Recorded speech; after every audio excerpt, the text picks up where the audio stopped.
பக்கத்துல புத்தியானதை வச்சுக்கிட்டு மாநாடுல எப்படி நடத்தி காட்ட முடியும்? அதெல்லாம் அவங்களால முடியாது. அப்புறம் மழை பெஞ்சு எல்லாத்தையும் கெடுத்துரும். ஏன் என் கூட இருக்கிறவங்களே கூட தான் சொன்னாங்க.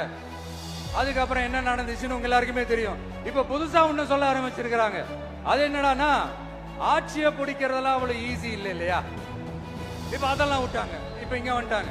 இவர் நேரா ஷூட்டிங்ல இருந்து வருவாராம், வந்து ஆட்சியை பிடிப்பாராம். அது எப்படி இவராலே முடியும்? அவராலே முடியல, இவராலே முடியல. அவருக்கு அத்தனை வருஷம் ஆச்சு, இவராலே எப்படி முடியும்? ஒரு பக்கம். இன்னொரு பக்கம் கூட்டம்லாம் ஓகே தான், அது எப்படி ஓட்டா மாறும் அப்படின்றது இன்னொரு பக்கம். இப்படி கதை, திரைக்கதை, வசனம், இயக்கம், பாடல்கள்,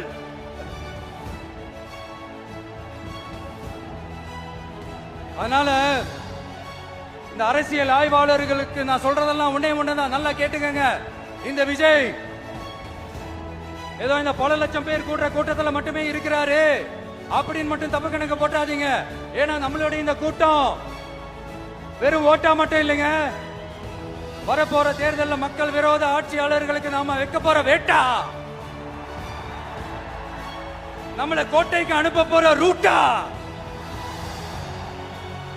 இருக்க போதுன்னு சீக்கிரமாவே தெரிஞ்சுப்பீங்க. ஏன்னா கோடிக்கணக்கானவங்களோட ஹார்ட்லயும் வீட்லயும் ஏற்கனவே ஆல்ரெடி உயிரா, உணர்வா, உறவா இருக்கிறோம். நம்மளுடைய கனெக்ட் எல்லாம் வெறும் மக்களோட மட்டும்தான். நாம யாருன்னு அவங்களுக்கு தெரியும், அவங்க யாருன்னு நமக்கு தெரியும். நாமளும் நம்ம மக்களும் எப்படி இருக்கிறோம்னு எதிரிங்களுக்கு நல்லாவே தெரியும். இருந்தாலும் இந்த விஜய் எதுக்குப்பா வந்திருக்கிறாரு?